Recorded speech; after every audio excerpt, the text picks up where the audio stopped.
acompanham também pela internet, sejam todos muito bem-vindos. Para dar início, a gente só lembra, né, nossos recadinhos, que a gente tem palestras e passes todos os dias, tá? Aí nossos horários, tudo o cronograma fica sempre fixado aqui no nosso mural e também lá no site. Tá? Agora, tem o curso básico, né, de doutrina, que vai começar agora dia 7 de fevereiro, tá? Que é uma quarta-feira, às 20 horas. As inscrições são feitas através do atendimento fraterno, então quem quiser estar iniciando o curso é só chegar meia horinha antes da palestra para estar conversando com o atendente do dia, tá? Com relação aos nossos trabalhos sociais, né, com a entrega das cestas básicas, agora para início de ano, né, todo item que se compõe uma cesta é muito bem-vindo, porque está sempre um pouquinho em defasagem lá o nosso estoque, mas assim, para alguns itens temos prioridades agora para esse mês, é o leite em pó, o óleo, arroz, feijão e açúcar, tá? Então, desde já, nosso muito obrigado para quem vem sempre colaborando, né? Que, afinal de contas, são 700 quilos de alimento por mês, né? Então, cada quilo que vem a somar aí já faz uma diferença imensa, né? Bom, acredito que os recadinhos sejam esses, né? Então, já vamos nos tranquilizando e nos sintonizando com essas energias que vêm do alto. Elevemos nossos pensamentos e agradeçamos ao Pai pela oportunidade da vida. Agradeçamos pelos irmãos de luz do plano maior que sempre conosco estão, a nos inspirar, a nos proteger e a nos guiar. Abençoai os nossos novos dias, Senhor, e que a Tua paz, a Tua luz e o Teu amor estejam sempre em nós. E que tenhamos sabedoria para lidar com os aprendizados da vida, fazendo o nosso melhor sempre. Lembrando de sempre semear o bem, para o bem colhermos. Que assim seja, graças a Deus. Hoje o Sérgio conversará conosco sobre proposta da vida, né? Seja muito bem-vindo.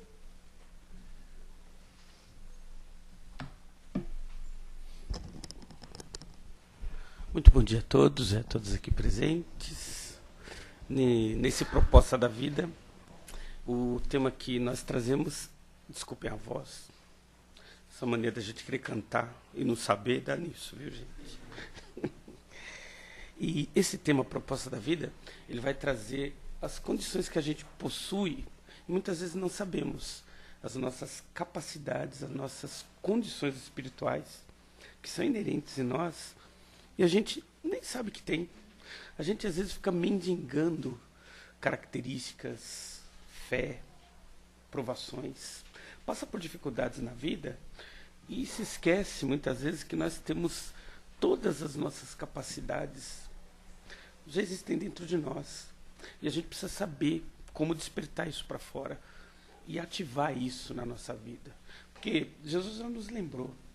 Jesus falou para todos nós: sois deuses, farão o que eu faço e muito mais. Na verdade, quem falou isso foi Davi, muito antes de Jesus. Jesus só complementou. A gente vai ver uma referência dessa lá no Evangelho segundo o Espiritismo, onde Fenelon, ele diz o seguinte, o Espírito Fenelon, ele fala no item 11 do Evangelho, ele fala: todos os espíritos vivos, todos possuem energia divina do amor, todos, do mais simples ao mais evoluído. É interessante a gente perceber que no Evangelho de Jesus, Jesus, sabendo que essa energia, ela fica amorna em nós. O que é amorna? Se a gente não movimenta essa energia, ela não evolui, nós não crescemos. A gente vai ver que nas passagens de Jesus, sempre ele falou do amor, em todos os casos, para a gente desenvolver esse amor em nós, porque ele é transformador. A gente vai ver nas passagens, a gente vai ver que não só ele fala do amor para com as pessoas que estão próximas de nós, ama o próximo, e ele também estendeu isso para fora, né? Ama o teu inimigo, ama aquele que você não gosta. E ele falou mais ainda, né? Algumas passagens de Jesus ele até complementou, se estiver fazendo alguma oferenda para Deus, para alguém que seja, e tiver com problema com alguém, vai lá, refaz essa amizade, sabe? Se equilibre de novo e depois se faz oferenda. O que ele quer dizer com isso? Que não adianta nada a gente se fazer de santo, a gente querer, eu sou bonzinho sim, e a gente guardar mágoa no coração, arrastar desgosto no coração, a gente arrastar vaidades, a gente ter um monte de crenças embutidas dentro de nós que a gente não põe para fora e muitas das vezes, na frente de outras pessoas, a gente é legal, a gente é bonzinho, a gente é o cara ou a pessoa que quer ser amada por todo mundo. Então, está mais do que na hora da gente começar a olhar para dentro de nós mesmos. Como, ou melhor, quem realmente somos nós? Ou a gente vive a máscara que a gente quer que os outros vejam, e aí acontece muito o que, recentemente no Medinesp, um médico espírita estava dando uma palestra, e ele estava na palestra ele até brincou com isso, ele falou, queria saber por que nós que somos espíritas, a gente conhece tanto da doutrina, a gente estuda, lê tanto, e por que de repente, na hora do desencarne, a maioria de nós, a boa parte dos espíritas, deveriam estar transformados, porque conhecem o mundo espiritual antes mesmo de ir para lá. E ele comenta, por que a maioria de nós espíritas passa pelo sofrimento no mundo espiritual depois que desencarna? Porque a maioria de nós, depois de tanta preparação, ainda sofre tanto depois no momento do desencarne. É porque a maioria de nós não vive a verdadeira vida íntima. A gente é legal, a gente lê o Evangelho, a gente faz as coisas boas, mas dentro de nós, lá no íntimo, realmente nós somos aquilo que a gente está pregando? Lá no nosso íntimo, a gente realmente executa, fala, a gente não está guardando rancor realmente. Quando a gente fala de perdão, a gente realmente está perdoando. Quando a gente fala que a gente quer realmente que as pessoas convivam e vivam bem, a gente realmente sente isso. E esse é o grande ponto. Se existe distonia entre o que eu sou e o que eu me apresento, existe uma falha aí. E muitas vezes a gente cria, é tão bem feita essa nossa máscara, porque a gente quer ser aceito na sociedade.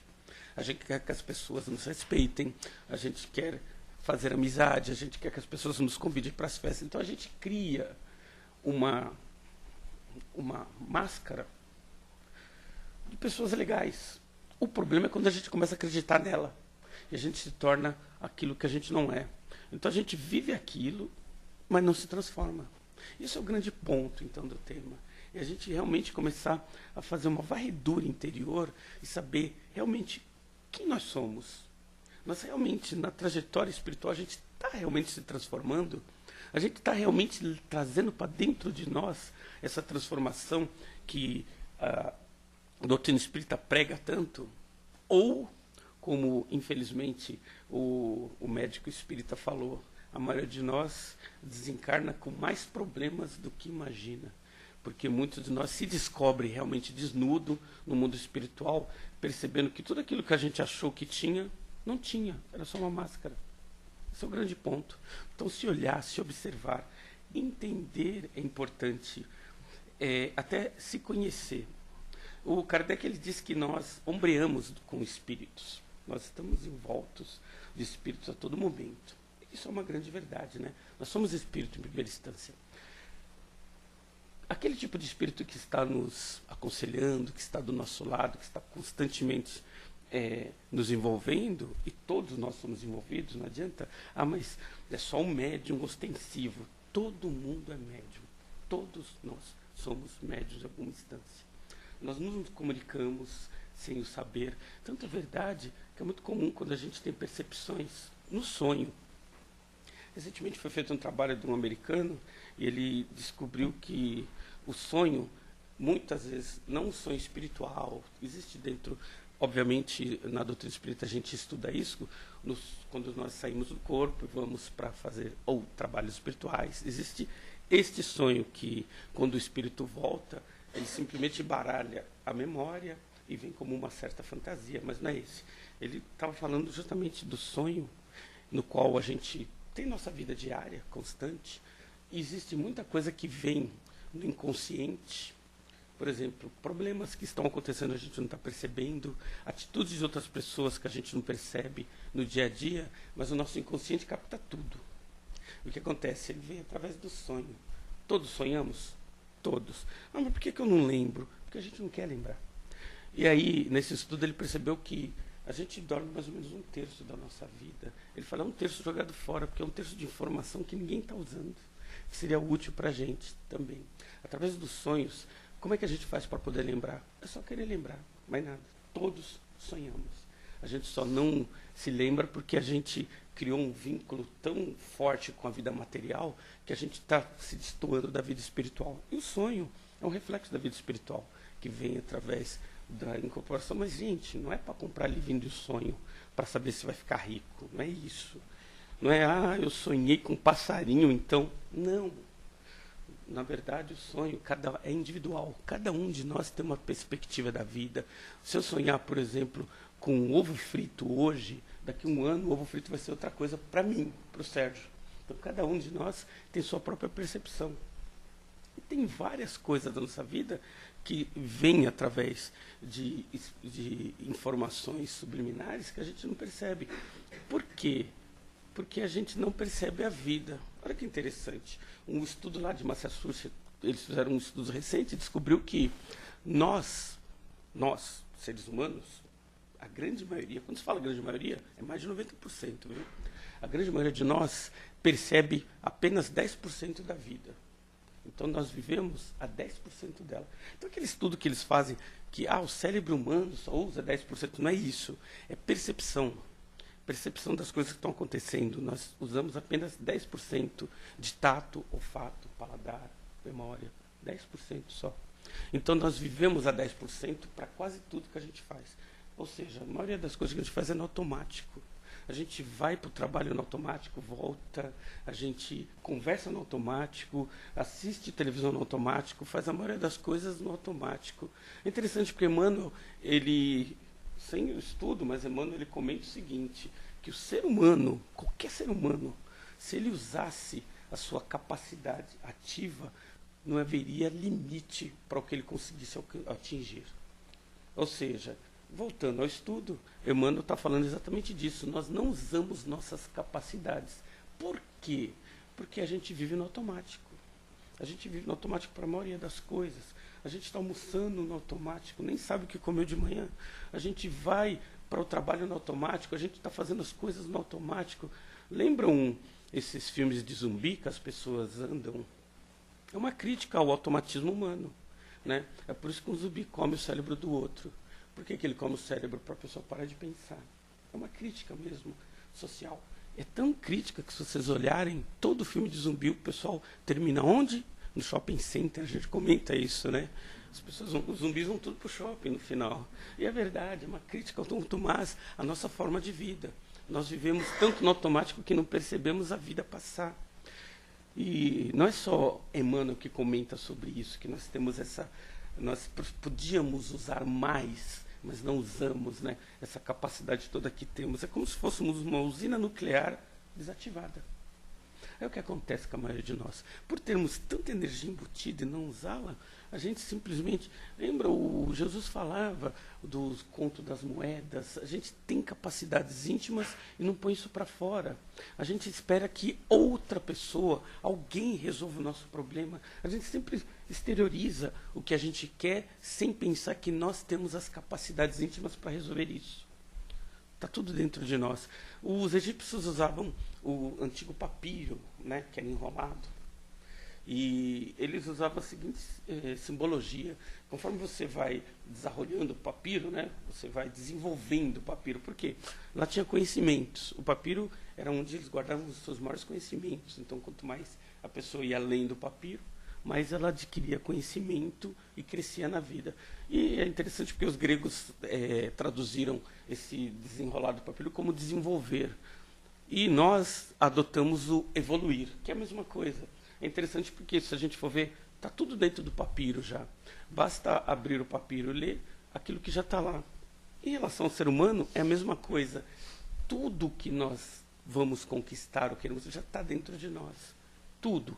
A questão do amor, do conhecimento, da sabedoria já está dentro de nós. Fenelon já comentou sobre isso. Todos nós já trazemos, já somos criados com tudo que precisa. A gente precisa colocar isso para fora.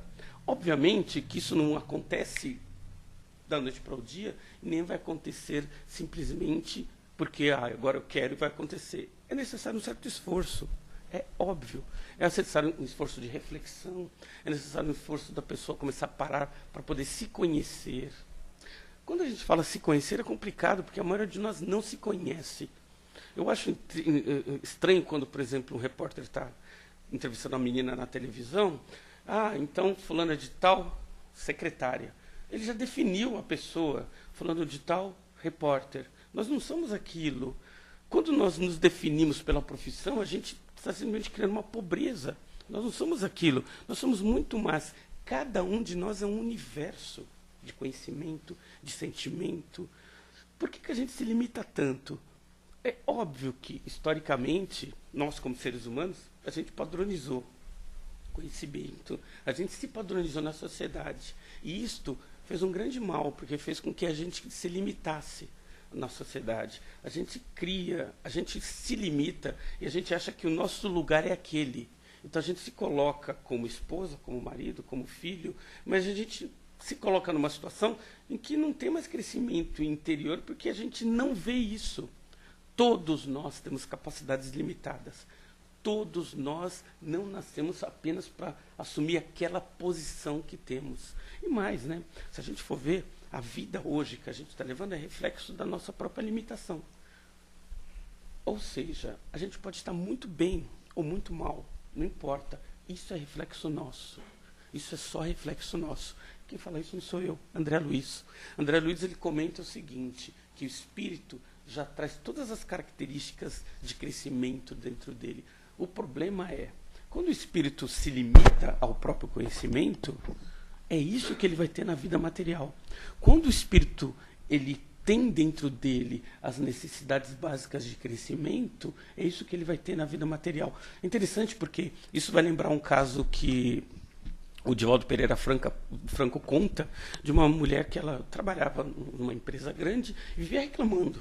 Reclamava porque ela queria trabalhar, ganhar dinheiro em casa sem trabalhar. E por muito tempo ela reclamava com os amigos, com todo mundo, eu quero simplesmente ganhar sem trabalhar. Quero ganhar sem trabalhar. Até que, em determinado momento, ela sofreu um acidente muito grave. Ficou tetraplégica. E o Divaldo comenta, infelizmente ela estava ganhando sem trabalhar. Ela trouxe isso para a realidade dela. Repetiu tanto que aquilo se tornou verdade para a vida dela. André Luiz comenta, as energias já estão conosco. O que a gente quer? O que a gente almeja? O que a gente busca? Se nós não buscamos nada, nós somos joguetes na mão do mundo. Se nós buscamos alguma coisa, aí Emmanuel comenta, não tem limite para o que a gente quer. Então, ou a gente quer alguma coisa, então a gente busca crescer espiritualmente, materialmente, qualquer que seja, ou a gente não busca nada. Então a gente vai ser o reclamão. A gente vai sofrer as consequências do governo, porque as coisas não dão certo para mim. E é interessante porque quanto mais repetimos as ladainhas e as reclamações, mais isso se torna realidade para a nossa vida. Porque a gente é co-criador.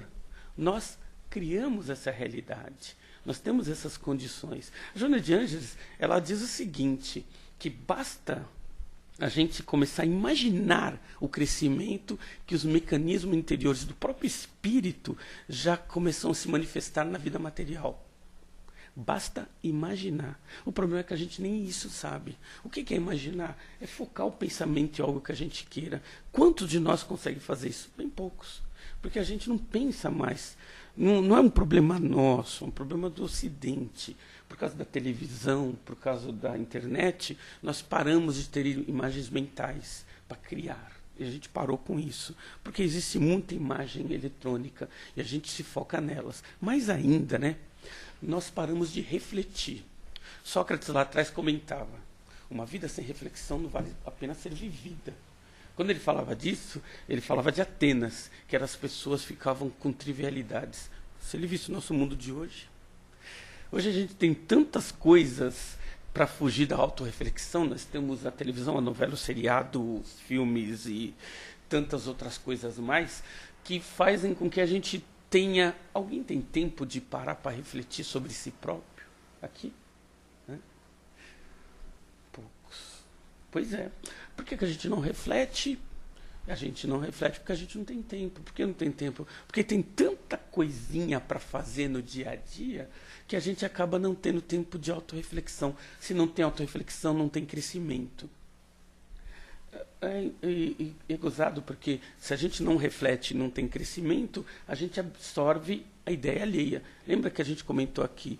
Nós ombreamos com espíritos. Vai vir ideia dos espíritos? Vai vir ideias de um fulaninho que falou alguma coisa? Vai vir ideia do jornal? Vai. Nós vamos absorver aquilo como nosso. Tem um pássaro chamado cuco, que a maioria deve conhecer, que ele age de uma forma esquisita, né? Ele pega um ovo de outro pássaro e choca como dele e cria aquele passarinho como se fosse filho dele. Da mesma forma, nós seres humanos, a gente faz isso. Quando a gente não tem uma vida reflexiva, quando nós não pensamos, não criamos em nós capacidades de refletir, de pensar, tudo que vem de fora a gente acha que é nosso. Então vem ideias, é minha essa ideia. Vem reflexão de outro, vem jornal, vem a notícia, é meu. É tão verdade isso que é um absurdo quando a gente vê o censo, quando vai em um determinado bairro. Olha, eu vou fazer pesquisa de opinião. Aí ele vai numa pesquisa de opinião lá e pega 10% das pessoas sobre um determinado assunto. Eles não pesquisam mais de 10%. Por quê? Porque as pessoas absorvem tanto a ideia umas das outras que basta pegar 10% que eles sabem que aquilo equivale a 90% daquele lugar. Isso é um absurdo. Isso mostra como nós não temos autorreflexão. Isso mostra como nós não temos ideias próprias. Quando um determinado ponto, nicho do mercado, reflete a nossa opinião, alguma coisa está muito errada. Então nós não estamos refletindo, não estamos pensando, nós estamos criando em nós capacidades e condições de pensar, harmonizar. Se alguém vê um assunto, qualquer que seja o pensamento, porque vem de forma espiritual, refletir. Alguém falou alguma coisa, refletir, pensar. Vem uma notícia de fora, pensar. Isso gera crescimento, isso gera harmonia interior. Quando a gente fala isso, esse crescimento é importante. Por quê? Porque o mundo hoje passa por o que a gente chama de crise da depressão. O mundo está em depressão. Essa depressão é esse vazio interior que a maioria das pessoas estão sentindo por não terem um processo de reflexão, de transformação. A pessoa pode não ter bens materiais ou pode ter muito, não importa. Esse vazio continua dentro dela. Muitos tentam tampar o vazio com casa nova, com carro, com casamento, com outras coisas. Outros vão tampar esse vazio jogando, bebendo, fumando, outras coisas que o valha. E o mundo tem muito disso, mas o vazio continua, porque o vazio é espiritual, não é material. Então, todos nós temos esse vazio, todos sentimos esse vazio, porque o vazio é uma necessidade do espírito de crescer. E esse vazio ele vai ser preenchido a partir do momento que a gente começar a despertar em nós esse crescimento, criar em nós as condições de crescimento. Isso não vai vir à toa, não vai acontecer da noite para o dia. É preciso que a gente comece primeiro, se conhecer. Nós precisamos nos conhecer. O que eu gosto, o que eu não gosto. Essa minha vida é o que eu quero para mim? O que eu não quero? O que eu posso mudar? Joana de Ângeles comenta, o simples ato de visualizar a mudança gera mudança. Se a gente nunca parar para pensar nisso, nunca vai mudar. E não adianta reclamar. Nós passamos a vida ou reclamando ou achando culpado por alguma coisa. Ao passo que nós temos dentro de nós as capacidades e condições de mudar isso. Mas tem que partir de nós. A própria Joana de Ângeles comenta que o espírito, ele é não só, ele é um motor, motriz e gerador da sua mudança, tanto para a felicidade quanto para a infelicidade. Nós podemos, então, criar ou não essas condições. Depende muito de nós. Mas a gente tem que entender o seguinte, essas forças vão estar gerando, a partir de nós, queiramos ou não. Todos nós geramos pensamentos a todo momento, que estão refletindo nos outros, todos nós, a todo momento. Por isso que Jesus nos lembrava o seguinte, Isso, no momento mais evoluído, a gente vai entender melhor. Se pecar, mesmo em pensamento, vai estar em erro. Mesmo em pensamento, vai estar em erro. Significa o seguinte: tudo que pensamos, estamos gerando energia, estamos refletindo uns nos outros. O André Luiz, na obra dele, ele vai falar isso de forma muito clara. Ele vai falar que quando a gente pensa, a gente gera o pensamento sai. Imagina, a maioria de nós pensa coisa boa no dia a dia. A gente realmente é equilibrado, a gente tem um trabalho de harmonia interior, a gente está preocupado até com o que pensa. Pois é, a gente está refletindo. Quando a gente tem esse vazio interior, a gente não tem uma vida reflexiva, nós simplesmente captamos o pensamento dos outros também. Captamos esses miasmas. Por isso que o André Luiz comenta o seguinte: graças a Deus tem um sol. Por quê? À noite, imagina o número de pensamentos que tem aí. Aí o sol vem e queima. Mas mesmo assim, os pensamentos continuam sendo emitidos uns para os outros. E a gente precisa começar a pensar o seguinte: se somos pessoas equilibradas, estamos emitindo pensamentos equilibrados. Se somos pessoas desequilibradas, continuamos emitindo isso também. Somos responsáveis também por aquilo que estamos gerando no mundo. A atmosfera do mundo é baseada naquilo que nós somos também. Não adianta a gente começar a esperar que alguma coisa mude de fora para dentro. Tem gente até hoje esperando que Jesus volte para salvar a humanidade. A humanidade vai se salvar baseada na sua própria condição. Mas é preciso que a gente desperte. Perceba que a força, a capacidade, as condições estão dentro de cada um de nós. Nós não precisamos de um salvador. Nós somos o salvador da nossa própria vida. Muitos de nós se preocupam com o mundo e não se preocupam com o seu mundo interior. Ah, mas o mundo tem problemas? Tem muitos problemas. Se a gente puder ajudar, bom, fazer a nossa parte, ótimo, mas não se esqueça do mundo interior. Esse é muito importante. Nós estamos no mundo para nos transformar. Nós estamos aqui nesse mundo material para criar condições novas. E as ferramentas já estão dentro de nós. É preciso a gente começar a olhar isso. Olhar para dentro de nós. Saber que a gente tem essa capacidade. Se a gente acredita, isso se transforma. Se a gente acredita em algo ruim, também isso se torna verdade. Então é preciso que a gente tenha essa condição. É interessante porque muitas coisas a gente arrasta na vida. Sentimentos, pensamentos. Com relação ao próprio sentimento de crescimento, existem três fases que faz a gente ou desenvolver ou não se desenvolver durante a vida. Essas três fases, tem uma quarta também, mas ela não vem ao caso, a gente até comenta, que é o seguinte: existem três grandes paixões no mundo. Uma é chamada de paixão infantil. O que é paixão infantil? Essa paixão infantil é o seguinte: a criança, quando nasce, ela tem uma necessidade muito grande de carinho, porque ela sai da segurança da mãe, quando ela nasce, e ela precisa disso. E ela tem uma carência muito grande.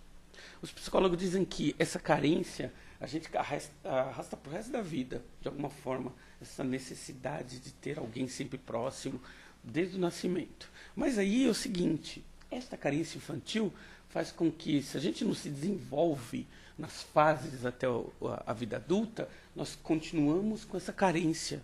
A carência de sempre querer ser amado. A gente quer o amor do outro, mas a gente não divide nada com ninguém.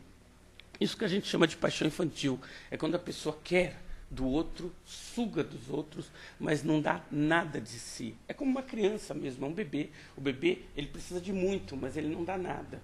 Quando a gente não tem desenvolvimento psicológico, maturidade, por isso que tem que ter reflexão. Como eu sou? Como eu ajo com as pessoas? Para saber em que nível nós estamos aí. Só tem crescimento quando a gente se conhece. Não adianta a gente achar, não, estou bem. A gente se conhece mesmo. E essa paixão infantil a gente leva para a vida adulta. Tem muitos adultos carentes que sugam o amor do outro e não dão nada em troca. Isso é paixão infantil. E é interessante porque eles chamam de amor, né? Não, eu amo sim. Eu amo para ele. Então a pessoa não se conhece o suficiente para saber que está arrastando uma condição lá da infância para a vida adulta e em nenhum momento parou para perceber o quanto está agindo e destruindo as pessoas que estão em volta. E também tem aquela paixão que é chamada egoísta.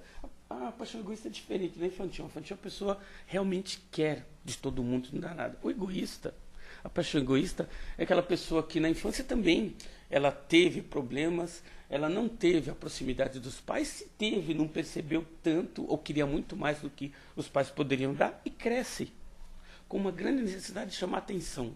Aí ela vai chamar atenção de várias maneiras. Vai ficar doente para chamar atenção do próximo, vai ter carências para chamar atenção do próximo. O Freud, ele tratou de uma menina que tinha um problema sério. Ela vivia quebrando a perna, era uma bailarina.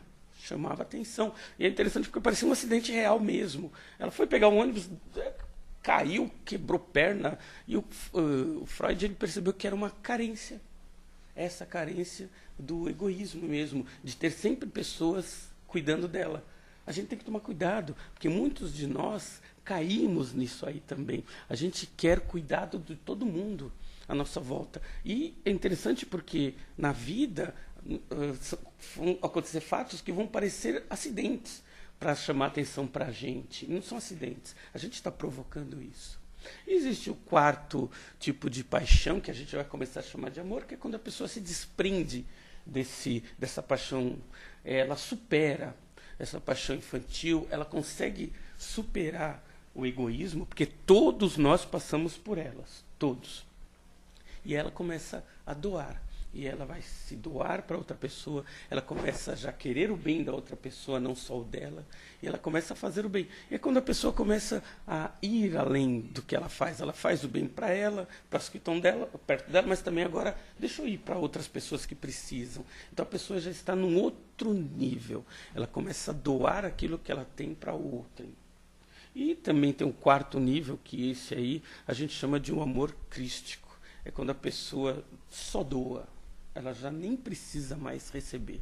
É tanto amor que ela já começa a simplesmente doar. O André Luiz ele comenta que quando um espírito, qualquer um de nós, se transforma através de uma transformação de um trabalho interior, a nossa atmosfera exterior muda de tal forma que quem chega perto percebe. Percebe porque a pessoa está em processo de transformação. É interessante isso, porque o próprio André Luiz comenta. A transformação é particular e pessoal.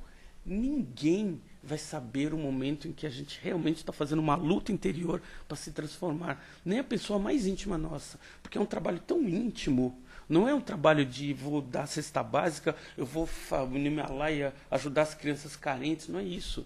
O trabalho interior, ele é o mais importante. E é o mais desconhecido.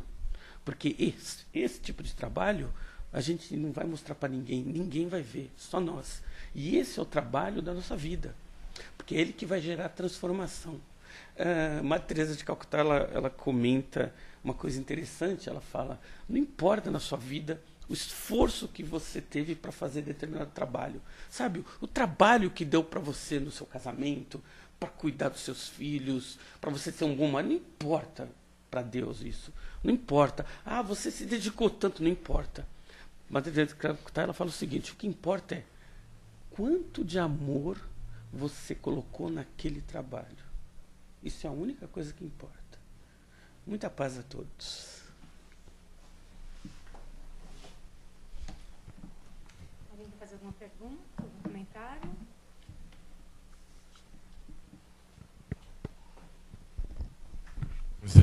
Opa! Você falou que a gente aproveita 10%, né? 90% fica no automático? 90% fica dormindo, na verdade. 10% porque a gente vive no automático. Domingo, sim. Isso. Mas essa percepção, por que a gente não usa esse... Como usar esses outros 90%? Você falou da autorreflexão, né? Isso. Mas seria a não percepção espiritual, tudo. material? É geral. Quando eu falei de 10%, nós fazemos, a maioria, por exemplo, a pessoa vai dirigir para casa, ela nem percebe o caminho, porque ela chegou na casa dela e já está lá. Vou escovar o dente, eu nem percebo, vou tomar o café da manhã, vou conversar com a esposa, com o marido. A maioria das coisas no automático. Como é que a gente muda isso? Estando lá. Quando a gente comentou agora no final que o trabalho de transformação é íntimo, ninguém percebe, é isso. Estar presente é difícil. Estar presente é realmente perceber o mundo no momento em que a gente está lá. E a gente não faz isso. A gente, na maioria das vezes, a gente não está presente. A gente vai fazendo as coisas e o corpo faz o resto.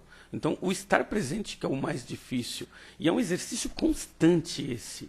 Porque a gente não consegue fazer isso, porque é tão comum a gente sair de si e ir para dar as viajadas nossas, que a gente não consegue. Então, assim, tem que trazer de volta. E é um trabalho complicado.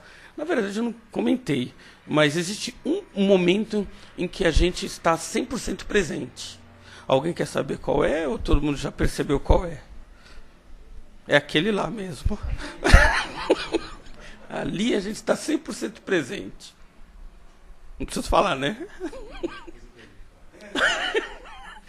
É no sexo, gente. Poxa vida, achei que não ia precisar falar.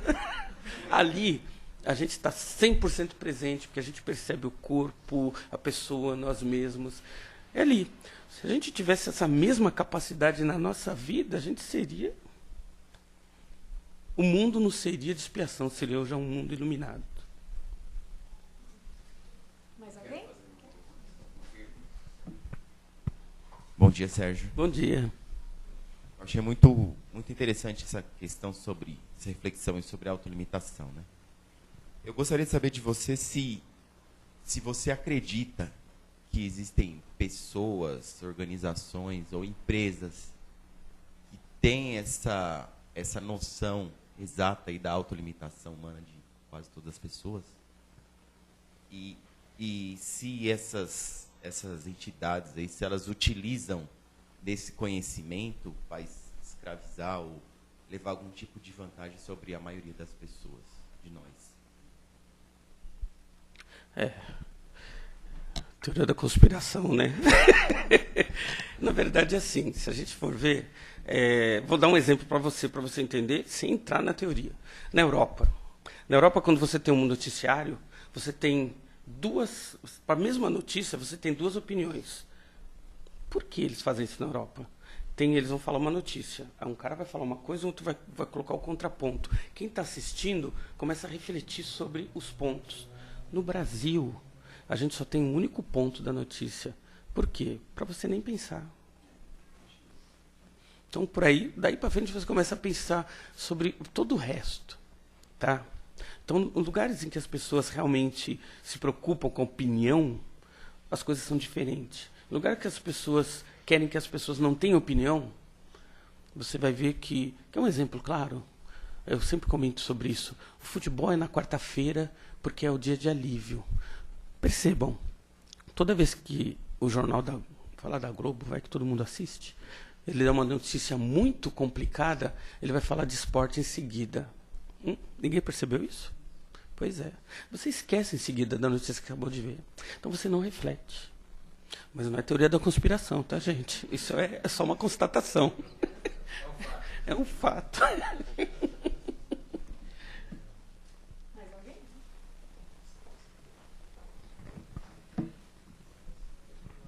Bom dia, Sérgio. Opa. 90% vivendo no automático e os outros 10% que não vivem no automático.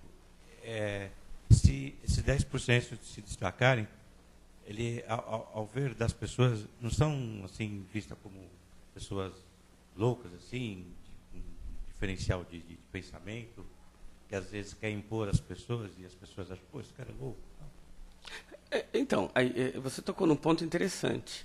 A questão da pessoa ser vista diferente não é uma condição mental. Por exemplo, Einstein, ele era considerado um cara fora do normal, e se ele não fosse considerado gênio, seria considerado louco. Mas o próprio Einstein, dentro do academismo lá, ele se destacou, então ele fugiu desse estereótipo. Agora, a gente não está falando desse tipo de conceito, a gente está falando de atenção. E não de conceito de inteligente. A atenção digamos que você vai lavar louça. Um exemplo bem banal, lavar louça. A mulher ou o homem que for lavar louça, quando ela liga a torneira, ela já entrou no automático. Por quê? Porque é chato. E as coisas chatas a gente não se liga. Quando a pessoa começar a perceber, estar ali lavando aquela louça, vou começar a ter que perceber aquilo, é um exercício para as pessoas começarem a estar mais atentas na vida. Você não vai ter ideias que vão te tirar da realidade. As pessoas não vão te ver com diferença. Óbvio que você vai começar a perceber muito mais a realidade do que as pessoas que estão à sua volta. Isso de cara. Nos assuntos, no dia a dia. Você vai se tornar desperto. Porque a maioria da pessoa dorme. Uma pessoa que desperta... lembra aquele filme da Matrix, das pílulas? É isso. A pessoa que desperta, ela começa a ver a realidade de uma forma diferente do que as outras. Você não vai sair para as pessoas tentando fazer com que elas pensam como você, porque aí eles vão te chamar de louco. Mas, com certeza, a tua vida em relação às coisas que você faz vai mudar drasticamente. As suas decisões, os seus conceitos, tudo aquilo que você faz vai mudar, porque você vai ter atenção naquilo. E a tua vida vai ter um reflexo muito mais preponderante como resultado do que você quer, do que você estar sofrendo o resultado de outro. Quando a gente vive só os 10%, a gente tende a sofrer mais o reflexo do mundo. Quando você tem atenção no mundo, o mundo começa a sofrer a sua própria ação nele. Quer ver um exemplo? Quando você estiver andando no metrô, tenta andar no metrô as pessoas vindo à sua volta. Assim funciona o mundo. Você está andando no metrô. Se você titubear, as pessoas passam por cima de você. Tem um comportamento reto, vá. As pessoas vão começar a desviar de você antes de chegar perto de você. É assim que age o mundo. Quando você está ativo no mundo, as coisas começam a agir de acordo com você.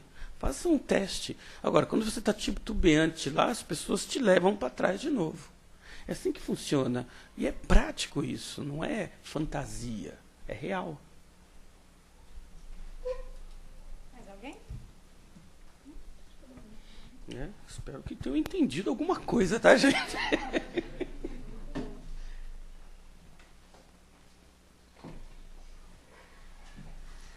Então, depois de tanto recebermos, né? Conectados com o amor maior, vibremos. Vibremos pelo nosso planeta, o envolvendo muita luz e muita paz.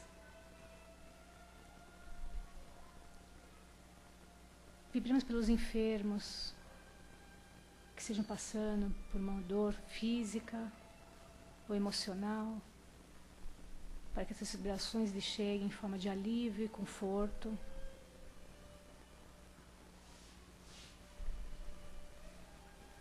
Vibramos pelos nossos lares, para que essas boas energias ali adentram e vai espalhando toda essa luz, essa paz, esse amor, e envolvendo a todos que conosco convivem.